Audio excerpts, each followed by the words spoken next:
Už dávno premýšľam nad tým, prečo by som mal byť hrdý Slovák. Dnes to viem. Som hrdý na to, že som dostal šancu narodiť sa a žiť v rodine. Som hrdý na to, že sa táto krajina prebúdza zo spánku. Konečne. Mohla by zaspať navždy.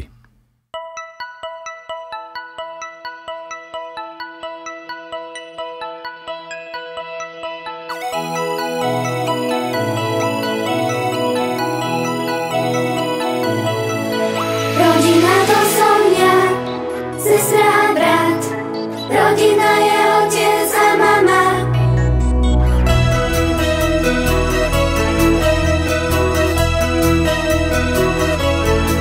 Poď s nami snívať sen o rodine, kde sa nikto necíti opustený, kde nikto nie je zbytočný, kde láska vládne, kde každý je milovaný.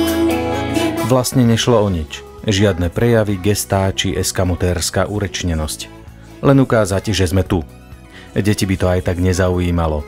Spomínam si, ako som 8-ročný stál s otcom v daždi na 1. mája a počúval prezidenta Husáka. 8-ročné dieťa ľahko zošalie od nudy. Vtedy som od toho nemal ďaleko. Tu to bolo iné. Organizátori zavelili na pochod a vydali sme sa smer Hlavné námestie. Vítam vás tu, som rád, že ste prišli všetci. Som rád, že ste prišli s rodinami, je to niečo úžasné a sa teším z tomu, že ste tu a že môžeme ukázať túto radosť rodiny, ktorú máme. Sen o manželoch, ktorí túžia prijať deti, kde bábätko sa narodí, kde starý človek môže žiť, tam láska na cestu svieti, kde mama ranina fúka, otcu náručia núka, cítime, že nie sme sami, kde sme všetci spolu na západ. Ukazujeme radosť rodiny, to je to najcennejšie, čo mám. To chceme vždy ukazovať a vždy to budeme ukazovať. Otec a mama sú pre nás najlepšie. Chceli sme ukázať radosť rodiny a teraz ju môžete vidieť. V cieli cesty sa nič nestalo. Nikto neprednášal žiadne príhovory. Všade boli deti.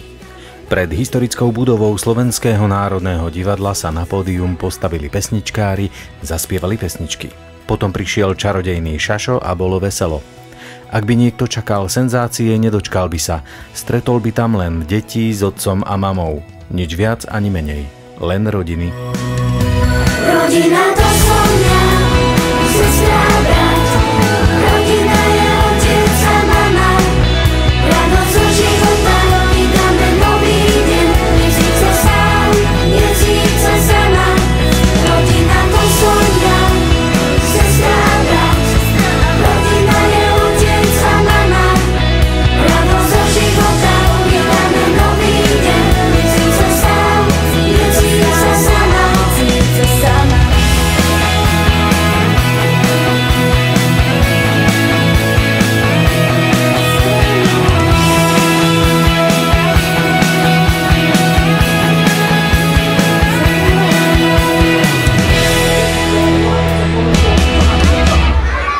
Super!